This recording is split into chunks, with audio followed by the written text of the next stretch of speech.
students are taking the tutorial right as we speak. Our wonderful partnership with EdTech has helped a lot. They populate students into the course at the same time students are being populated into their academic courses on Canvas. ITS is notified by email from, ITS notifies students for us automatically about the requirement at the beginning of the quarter, and they're given 5 weeks to complete the tutorial.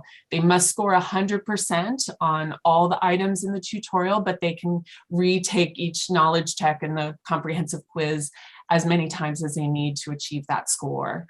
They do receive automated weekly reminders, and we still have those automatic holds placed if they miss the deadline, and they're also automatically released whenever the student does complete the tutorial. The tutorial remains on the student's Canvas dashboard for the academic year, which is great, right? Because that's where they're accessing all of their other courses. So, you know, the hope is that they may go back and revisit it along the way. And, you know, we really see the tutorial as an opportunity to fulfill the obligation we have to inform students of the university's expectations. And it's really one of many efforts we have to promote a culture of integrity, you know, including our preventative education, our outreach events, our educational sanctions. Okay, so what exactly are students doing and learning in the tutorial? Well, it takes about 45 minutes to complete. It begins with an introduction, video recording from our director. We discuss the fundamental values of integrity, have an introduction and links to the university policies, you know, policy on integrity of scholarship, the integrity of research policy. We discuss the objectives of the tutorial and how it works. And then we launch into the first of 3 learning outcomes. So the first one, to excel with integrity. As I mentioned, it's scenario based. So this learning outcome has 5 scenarios, including these 3, Cedric's time crunch, in which a friend does some editing for Cedric, toxic tutors, where we discuss, you know, online so-called tutors, and Lucas's beach day, which explores fabricating excuses. After each scenario, there is a knowledge check, and there's also a discussion, which will address common mistakes, for example, making assumptions or using unauthorized help. Let's see, learning outcome 2, ethical values. Oh, if we can go back one more. I think my remote control is being difficult. Well, let me talk about number 2. So it's identify the ethical values that apply to your student work. And that includes some scenarios. Eve's take-home exam. Eve uses an online translation site during her take-home exam. Maggie and Lisa's research project, in which they divide and conquer. One does research, one writes. And Santiago's citations. When Santiago can't quite remember where his references were from, he makes his best guess. Again, each one followed by a knowledge check. And then our third learning outcome, protect integrity, including scenarios that explore good collaboration and unauthorized collaboration. After the 3 learning outcomes are explored, we have a conclusion, which includes a discussion of good habits for excelling with integrity, ways to tell right from wrong, campus resources, a video message from our peer educators, and a comprehensive quiz. So we are very happy to share the tutorial, as we have done over the years, with other universities. Right now, probably the best way for you to access it today is on Moodle. We are working to have the Canvas site available on Canvas Commons so that any of you can access it, but that is the guest login for Moodle, so we encourage you to take advantage of it. And my last slide shows our contact information. So thank you very much. Thank you very much, Allison. It's pretty amazing. You can have 14,000 students taking that. Our next presenters come from McElwain University in Alberta, Canada. Dr. Lyle Benson and Dr. Ricard Enstrom both work there as professors. And you can see their bios. Dr. Benson has some research interests in leadership development, has really worked with a lot of youth in the Alberta area. And it really kind of reminds me about the fundamental values about academic integrity is related to that holistic development, professional skills, negotiating skills, self-confidence. Dr. Enstrom also is a professor in the School of Business, and there he really initiated and led the development of a minor in business intelligence and data analytics. And his research revolves around the judgment and decision making in terms of leadership and program evaluation. And so I will turn it over to them to talk about their institution's program. Thank you for that introduction. So yes, we're up here at MacEwan University in Edmonton, Alberta, and we will talk today about our development of academic integrity tutorial. See if my remote works here. There we go. So just a couple of words about MacEwan University. We are a former community college that have transformed into a university. We are specialized in undergraduate education. So as a prelude here, I'd like to read here the statement from MacEwan's website about academic integrity. Honesty, fairness, ethical behavior, that's what academic integrity is all about. At MacEwan University, we are committed to creating a culture of respect and responsibility that supports high standards of academic work.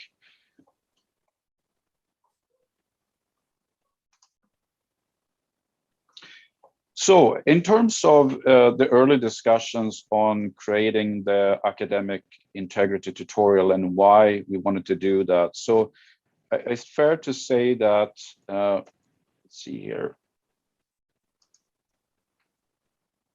It's fair to say that MacEwan started with more of a punitive approach, but we have since moved to the framework of creating an ethical community.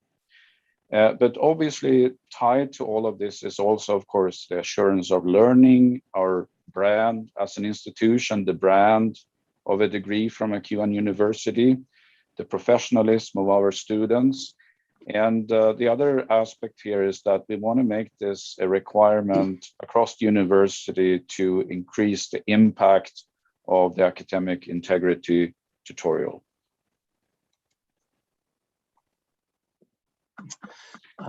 Good morning, everybody. Our tutorial came into existence because of several institutional champions. One is Dr. Paul Sopchak, our academic integrity coordinator, Dr. Christian Rodier from our writing center, Rickard, and myself. We worked together to have a gradual rollout. In fall 2018, the first version of the academic integrity e-learning tutorial was developed. Then in winter 2019, we did a pilot study on the tutorial to work out any of the bugs in it. And I'll talk a bit about that. Then in spring 2019, it was revised, and then it was implemented in fall 2019 on a voluntary basis across the whole MacEwan University. But it was also implemented within the School of Business as required e-learning assignments. Next slide, please, Rickard. Okay. So within the module, there are 4 components. One is an introduction to academic integrity, general understanding of academic integrity, defining it, and explaining to students the difference between high school and university. In the second module, there's a little bit on plagiarism and citations. in terms of how to quote and not quote. And also, as an aside, during this time, MacEwan University had a writing center with 2 writing specialists, and they increased that from 2 specialists to 8 specialists, which I think really helped with our academic integrity, because plagiarism, of course, is one of the major misconducts that students have. Then the third module was beyond plagiarism, in terms of looking at the other forms of academic misconduct, and that whole module related to cheating, contract cheating, fabrication, improper collaboration, etc. And then in the revision, we also created a new component called using online services. Allison mentioned that previously at her university. We've done the same thing, because students use online services now, but they're not always used appropriately. Then module 4 looked at what happens in a violation. Reviewing the policies and procedures at MacEwan University, reviewing student rights in this whole process. So the module, at the end of it, when the students complete it, they get a certificate of completion. And to do that, they have to achieve a grade of 85% in each of the modules before moving on to the next module. Now, what happened in the School of Business was that we looked at how can we make this a core requirement within the School of Business. And so we started off by talking with the faculty members who were already doing some APA work within the core courses. And so in these core courses, instructors would teach APA, students would do an assignment on APA, and then the instructors would have to mark that assignment on APA. We got together with them and we talked and shared about this new academic integrity e-learning tutorial, and also an APA tutorial that had been revamped. And we said, hey, if you include these in your courses, you don't have to do any work. You can, because the students will do the work on the tutorials, and then they'll just provide you with the certificate of completion. And then you can give them 5% for doing the work on these tutorials. So we gained the support of the instructors who were already doing this. Then we brought it to the department council and thoroughly reviewed and explained it. And our department chair and other faculty members unanimously approved it. Then we brought that forward to the School of Business Council. Again, it was thoroughly explained and reviewed. And again, unanimous support from the dean, from the 4 chairs, and from all faculty. And it was embedded in our core courses within the School of Business. And so this has been, we're into our year 2.5 of having this embedded. The next slide, please. So what are some of the design aspects? Well, we use Articulate 360 because it can be inserted in all sorts of media and would fit on our learning management system, which is Blackboard Learn at MacEwan University. We have card sorting, flashcards, checks, click-through processes, and we also looked at some of the e-learning pedagogy in terms of principles of shaping and reinforcement, where, if a question is incorrectly answered, then a incorrect in red comes up, and then the right answer is provided. There's fill in the blank, answer multiple choice questions, and we also have an anchoring figure, Kristen there up in the left-hand corner, who uses a conversational tone to influence students. And she chimes in at different times to say, oh, in this module, watch out for this, or think about this. There is also questions, to use as advanced organizers. And at the end of every module, there was a knowledge check, which students have to get 85% on to go to the other module. Okay. Next slide, please, Richard. The pilot study. Yes. So we did a pilot study with in one of my courses. We had 34 students. You know, it was voluntarily participation. We wanted to find feedback on the ease of content understanding. Were the instructions clear? Ease of navigation amongst the modules and within the modules, the design and impact. We decided that there needed to be a cutoff of 90%, or else we review the modules. So we reviewed module 2. It only had an 85%, and we reviewed that module. And also easy to navigate and design and layout for all 4 modules only received at 87.5%. So we reviewed the modules, we made additions to those modules, and then we carried on. So we're quite confident that the feedback from the students was reflective of them being able to easily use the module. Okay, thank you. Rickard, back to you. Thank you.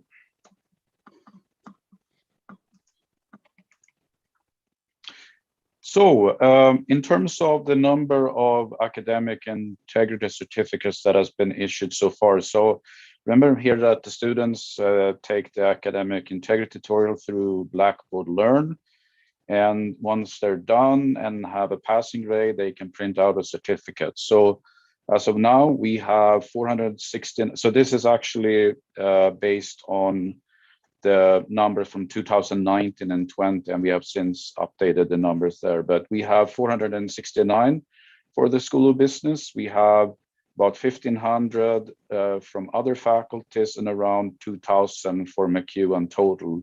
And as of September 21, which is now, we have 8,310 students who have taken the academic integrity tutorial.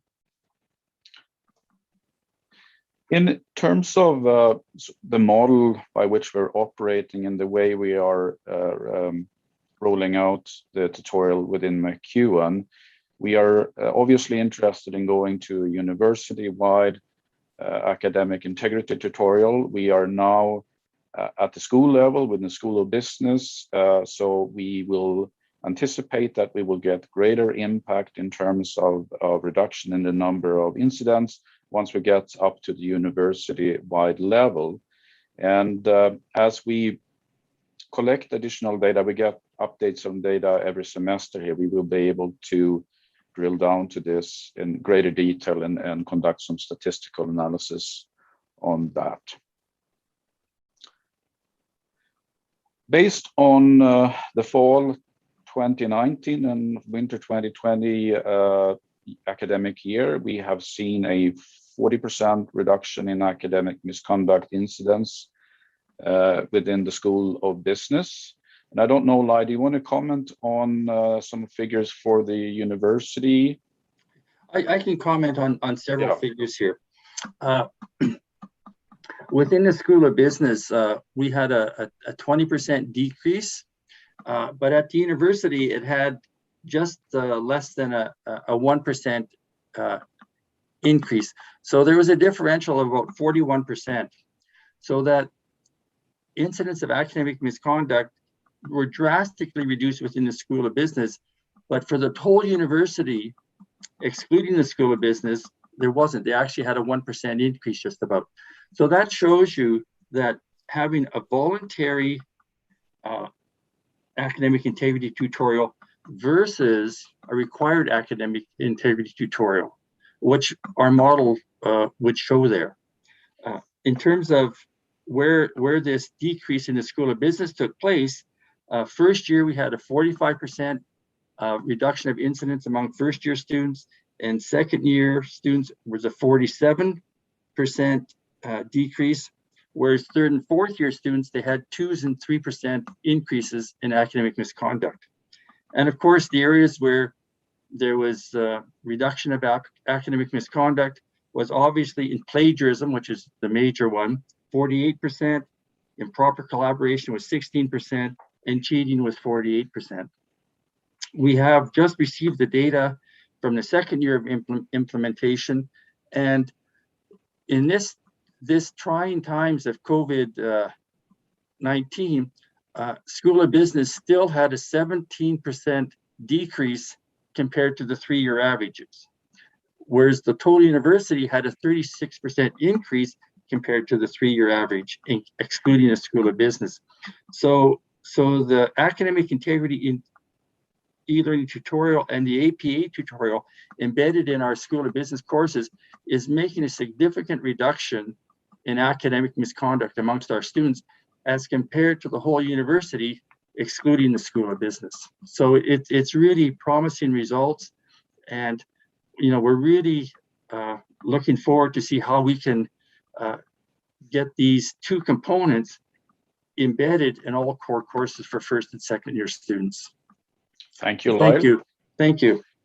So that's our talk here, and you will find all of the interesting intricacies and details in our paper here, Developing University-Wide Academic Integrity E-Learning Tutorial, a Canadian case, and it's even available free of charge, open access.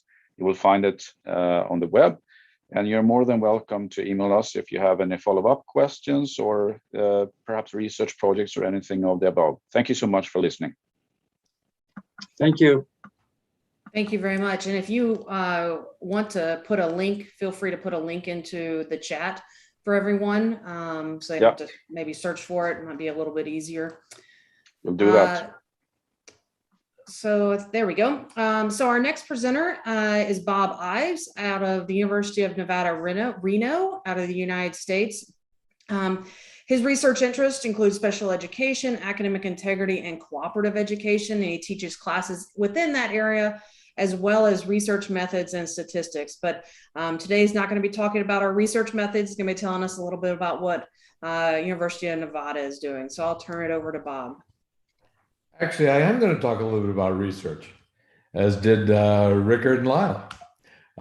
Let's see if I can get the slide thing to work. There we go. Okay, there's home. We have academic integrity training modules also in Web Campus or Canvas, and it's also shared as sort of as a free resource in the Canvas Commons, and so I'm happy to share that information with you as well.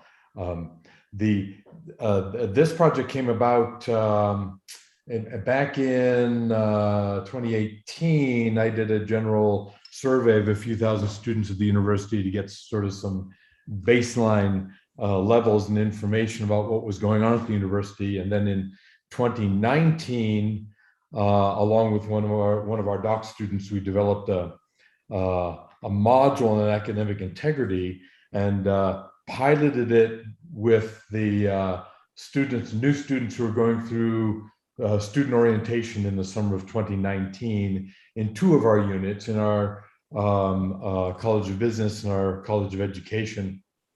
Of course, 2020, everything blew up, and so this past summer in 2021, in addition to updating the modules, we also it became a mandatory part of new student orientation for the entire university, and so that's where we are now. We designed the modules basically to accomplish a couple things, not only to give students an introduction to issues of and practices related to and resources related to academic integrity, but also to collect some information about their prior knowledge and experiences, as well as some feedback, so that we can do a little bit of kind of program evaluation with respect to the module and update it. So I was glad to see the work that Rickard and Lyle were doing in collecting some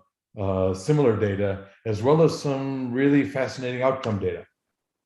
All right, so the module includes sort of a pre-test of prior knowledge and experience, and then in the next component we sort of do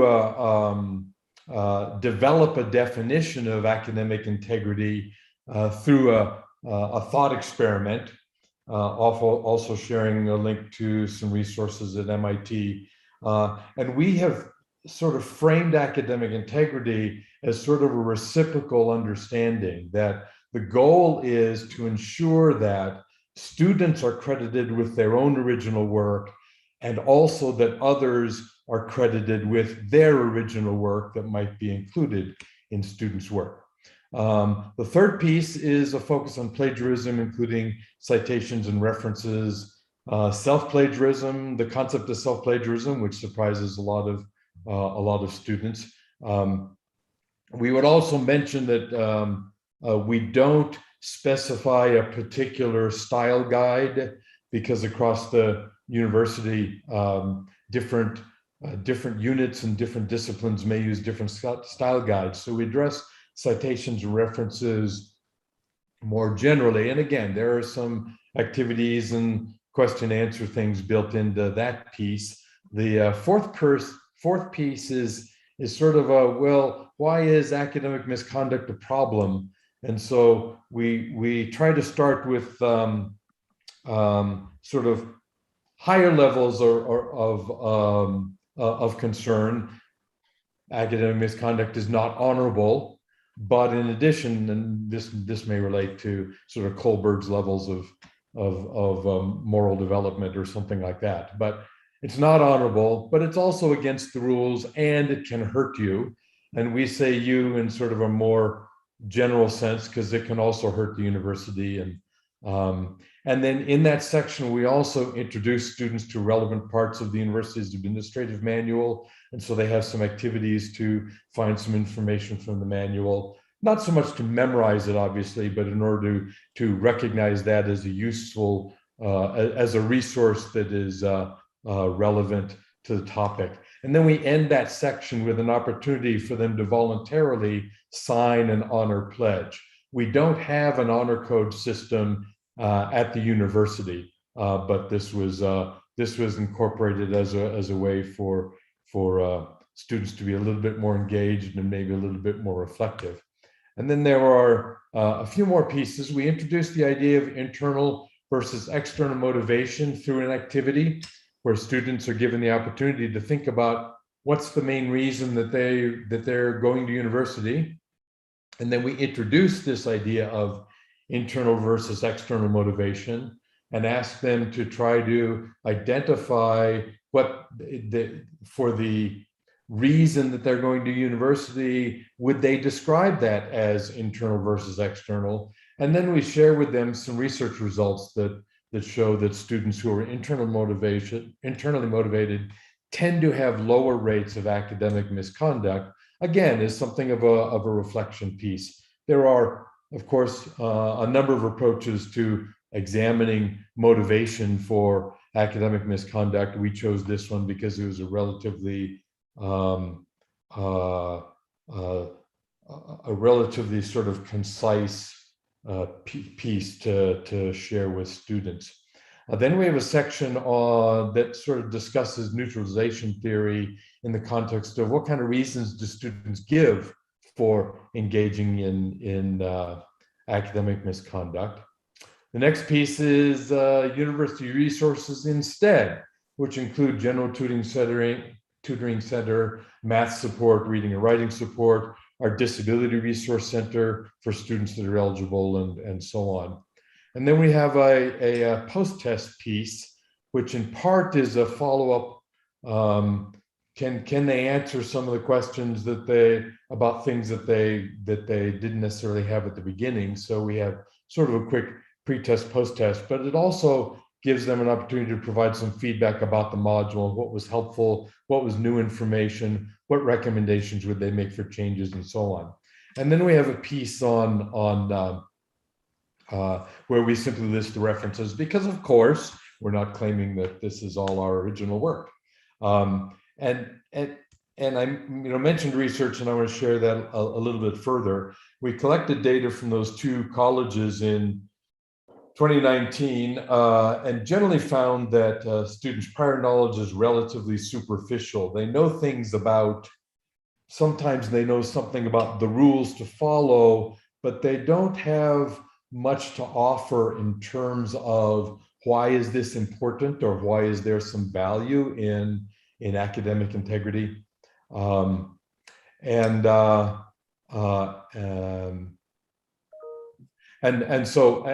course, we had a lot more students who identified their reasons for coming to college as extrinsic or external as opposed to internal goals. I put in a citation here simply because the doc student and I published a paper on that work. And now we've got 2,650 responses across all of the units of the university from this past summer. So we're just beginning to look at that work. Also, as I mentioned earlier, we had some prior data from 2018 from about 1,000 students, general finding of somewhat on the high side for Western or developed countries, rates of misconduct. And so our plan is, after a couple of years of this mandatory module for incoming first-year students, we'll follow up that survey and see if hopefully some of those rates have changed.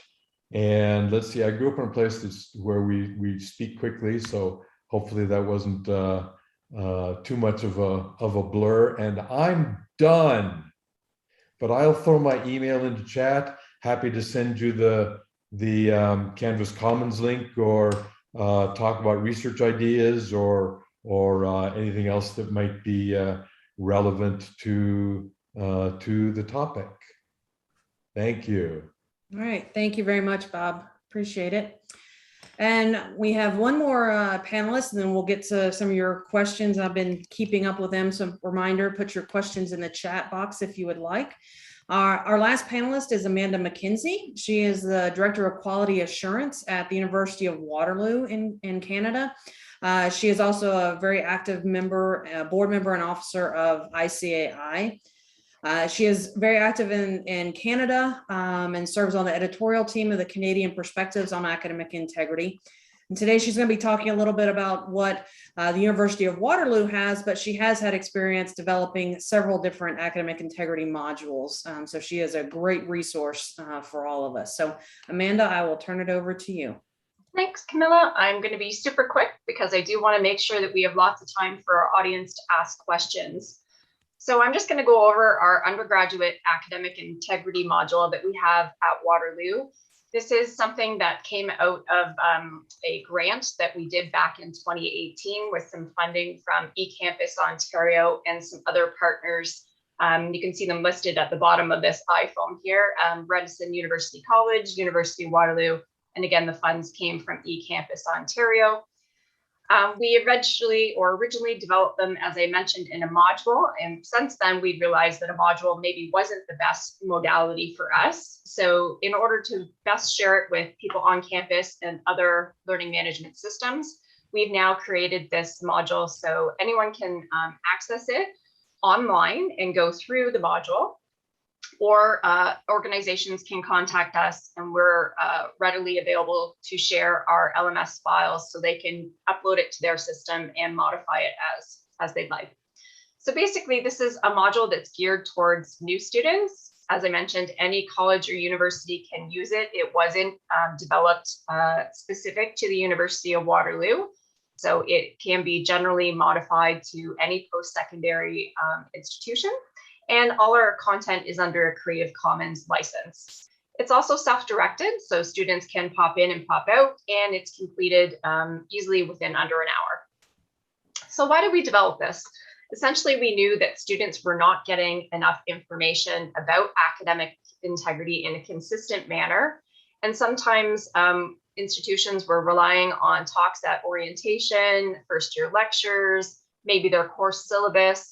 And we just know that sometimes these things are just not enough information for students, especially as many of these concepts, depending on where they did their high school education, might be new to them. So we wanted to at least try and create a new tool that would create a foundational understanding.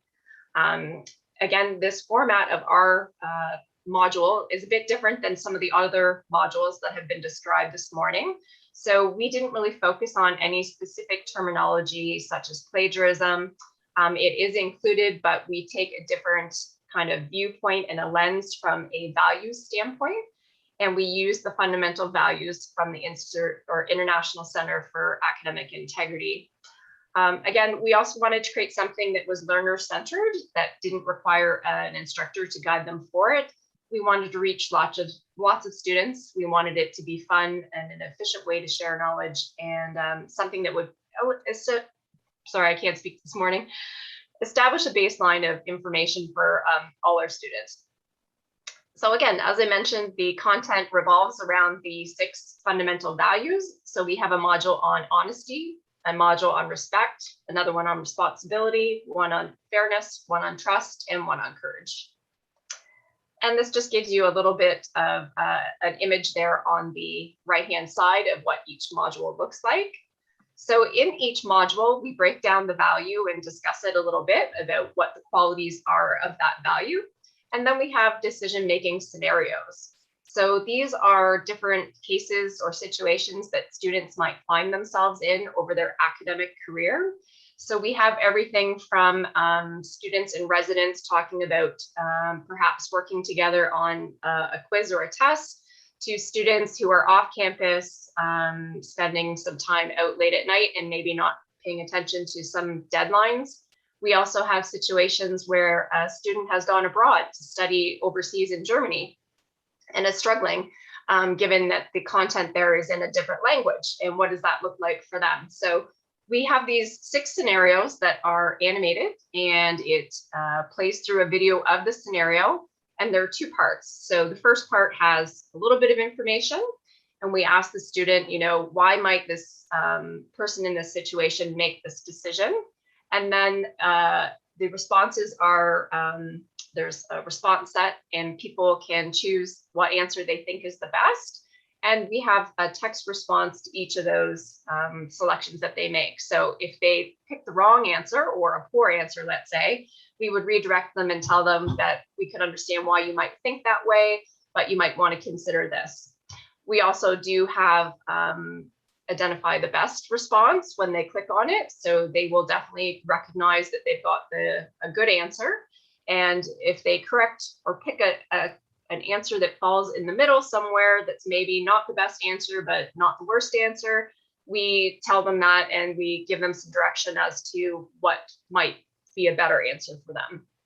So there is no kind of right or wrong absolutes in our scenario. We do try to get students thinking as they complete these. Each module that we have out of the 6 takes only about 4 to 6 minutes to complete, because we did want to make sure that students could do it in under an hour, just to make it convenient and not drag things out. This is just an example of what our modules look like. So they are avatars, and they are videos that will play. And we do have the text there that goes along with it. So again, we wanted to get students thinking. So this is an example. The one student asked the other about doing a test together. So we asked the student, why do you think this fellow might want to do why does he agree to do the test with this other person in residence? And it really walks through some, I think, some realistic decisions or thinking that students would have. So, you know, maybe they know that this other student has better marks than them. So maybe that's why they decided to do it. Maybe they think that no one will ever know. So that's why they decide to take the test. I think it's a really good way of looking at some realistic questions and situations that students are in. So the second half of the module, after this scenario part A, part B tells them, did you know that the school could perhaps tell if you work together on a test? So the next time that this person asks you to work together, you know that the school could tell. What are you going to decide now? Would you actually decide to still engage in this behavior, knowing that you might get caught? Or do you decide that you should follow the rules and do the test independently? So hopefully we take students along this journey of decision making, and they have a better appreciation of some of the values in our modules. We did do research on our mobile app. We studied over 1,100 students from 6 faculties at the University of Waterloo, and they were also actually over many different academic years, not just first year, although the bulk of our students were in their first to second year. Each participant completed a pre or post test. And at that time, we had almost 75% of them agreed that their academic integrity knowledge increased because they had completed these modules. We also had over 98% of people successfully complete the post-test question.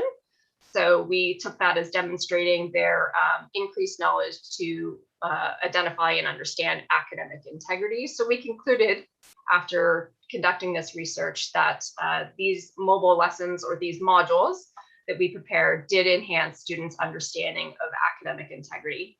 A couple findings that we found were that students in math performed the worst in the pre-test, and they had the most improved scores in the post-test, whereas students in arts and applied health sciences had lower levels of improvement. We kind of have the hypothesis that those students in arts and applied health sciences probably did more writing, which included more conventions related to academic integrity than some of the math students, which would make sense. Some other things that we found, there was no significant differences between men and women, male and female, but we did find differences when it came to residency. So people who were already in Canada or permanent residents did perform better than the international students in their pre-tests.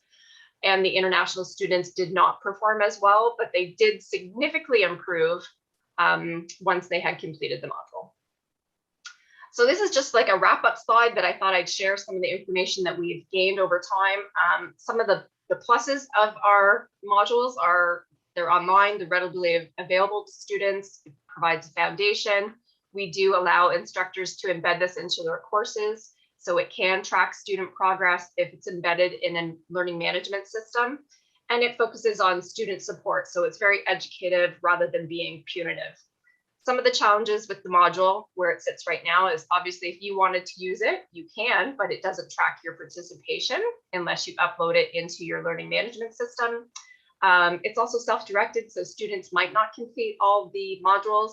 And a couple things about format is obviously things will date themselves and we'll have to try and keep up with technology. So that's it for me. I think we'll go back to answering questions because I'm sure there's lots of them and we've taken up enough time. So back to you, Camilla. Right. Thank you very much, Amanda.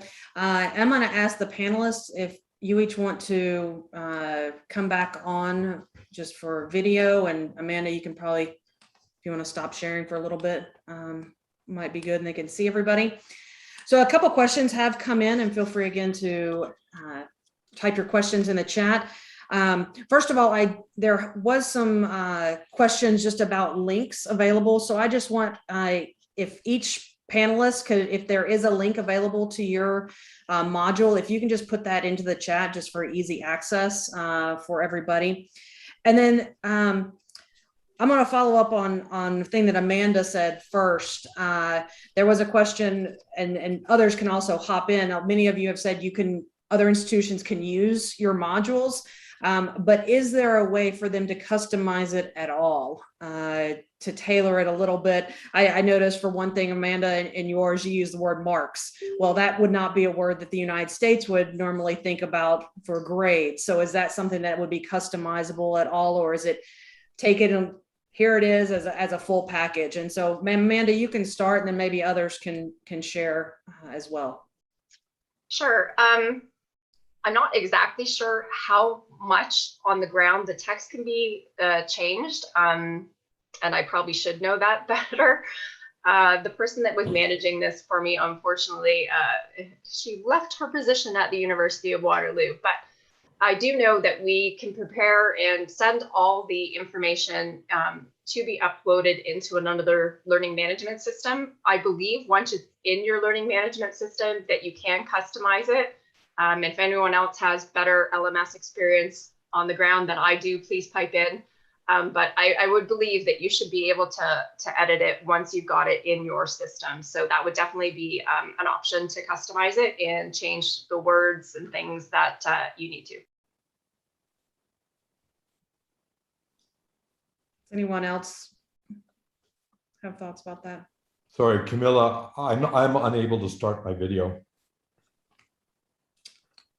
We'll work on that part of technology. Okay. Just keep talking, Bob. But Yeah. anyway, because our module is available through, there it is. Hi. Through the Canvas Commons. If you're using Canvas Web Campus, you can download it, and then it's in your courses, and you can modify it however you want to. Great. Thank you. There were some questions about how do you update this and how do you keep them updated? Who manages that? There was somebody who says that it's sometimes difficult when, just like Amanda just said, somebody leaves. And how is it? Is it tied to an office? Is it tied to just an individual? So Allison, I'm going to ask you first of all. Well, we're lucky because we have an academic integrity office. So, that helps it, transfer from, if people come and go. So that's really where it's housed. Yeah. Anybody else? How do y'all handle updating it and keeping it refreshed? Yeah, Lyle? At McEwen University, we Dr. Paul Sobchak. He's the academic integrity coordinator, and so our academic integrity tutorials is housed in his department, and he will be responsible for updating the modules. Mm-hmm. There was a question that about voluntary use versus mandatory use, and whether, if you've seen that voluntary usage has also made an impact. Many of you did talk about an impact of after using the tutorial or seeing less, but did it matter whether it was voluntary or involuntary?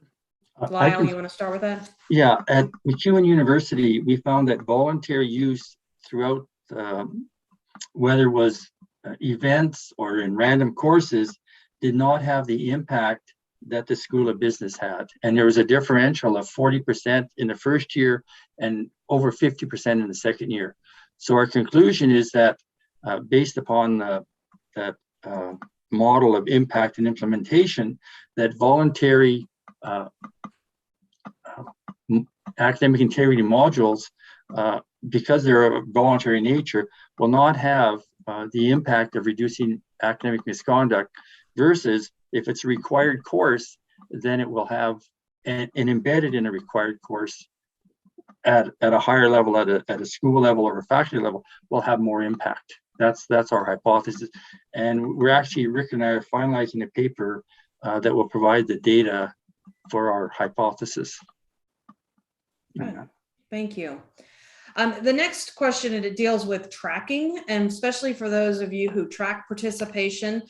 If a student comes through, and especially those of you who have an honor pledge and a system in place to hold students accountable, do they get assigned the module again, or maybe a first time if they have yet to take it as part of the educational requirement? And then if they have already taken it and you have record of that, do they have an increased sanction or a more severe sanction after they've had a violation? I don't know who wants. Allison, did your institution kind of does something like that? Do you want to answer that? Sure. Yeah. So, as I mentioned, the tutorial is required for all new undergraduates. And when students have violations, we don't reassign that module, but we do have an education-based sanctioning system. So, students receive AI training. So, for example, an AI seminar, that's a 4-week-long seminar where we teach the values, ethical decision-making, things like that. So that's really the way that we try to help students increase their knowledge of integrity. Yeah, Lyle? At McEwen University, students who commit academic misconduct, they are required to take the academic integrity tutorial. Now, if they've taken it, let's say our School of Business students have taken it and they committed a violation, are they sanctioned more? Are they penalized heavier? No, they're not, to my understanding. Okay. And I'll add this just from my personal information. My institution does not have the tutorial, but we have an educational sanction, a course that many of our students have to go through. And if the student violates a second time, which is very few, and they've taken the course, for us, the second sanction is much more severe because they've said you've done our educational opportunities. I'm going through some of the chat. Sorry, it kind of got out of hand there for a second. So I'm looking at other questions that might have come up. Allison, I'm going to go back to a question that came out very early. Have you been able to see an impact? Do you have any data? And you don't have to cite specific data, but what kind of idea have you gotten of the impact that having 14,000 students taking this has made? Honestly, for us, we feel that it's very difficult to design a study that could isolate the impact of the tutorial on behaviors. And we do have so many different efforts happening, and their variety, right? Students are getting presentations during orientation. Some of them are getting an hour-long interactive workshop in orientation. There's different events. So we just haven't been able to isolate an impact in the study. That makes sense. Lyle? I think that we can isolate the impact of the study by looking at like what we did at McEwen University in the paper that's going to be forthcoming. It's a required component of the School of Business. We compare the School of Business reduction of academic misconduct incidents with the whole university, excluding the School of Business. So it's a quasi-natural experiment with the university departments and faculties, excluding the School of Business being the control group, and the School of Business being the treatment group. So that's paper is going to be coming out next month. All right. I think we have hit all the questions. Unless anybody else has a last minute question and wants to type it into the Q&A or the chat box. Oh, hold on. Oh, Amanda's typing things, more information for all of you. And so I encourage you to take a look at that chat box. We will put links as well. Of course, the webinar and the full recording of it, as well as the PowerPoint, will be available to you after this presentation on the ICAI's website. If you have additional questions, feel free to contact any of these individuals. And if you've lost their contact information, just contact us at info@academicintegrity.org. And there was one last question we might have a couple seconds for. Would these modules work for online graduate students in professional schools who take proctored exams, or could they be modified to the graduate student community? Anybody want to handle that real fast? Do you think they could be? I mean, yes, and we have master's students taking ours. I mean, we are looking into creating a whole separate tutorial that also would, be helpful for PhD students, but yes, I think so. Great. Thank you very much. I encourage you to keep track of other webinars that ICAI will be doing. Our International Day of Action Against Contract Cheating is coming up in October, and I see Amanda's probably going to be posting something in the chat about that. And we will have webinars around the idea of contract cheating coming up in October. So thank you very much for your time, panelists. Thank you very much for your time and your presentations. Definitely learned a lot, and there's lots of ways that we can be very proactive in educating our students and not just reactive and holding them accountable. Thank you very much. Thank you. Thank you. Bye-bye. Bye. Take care.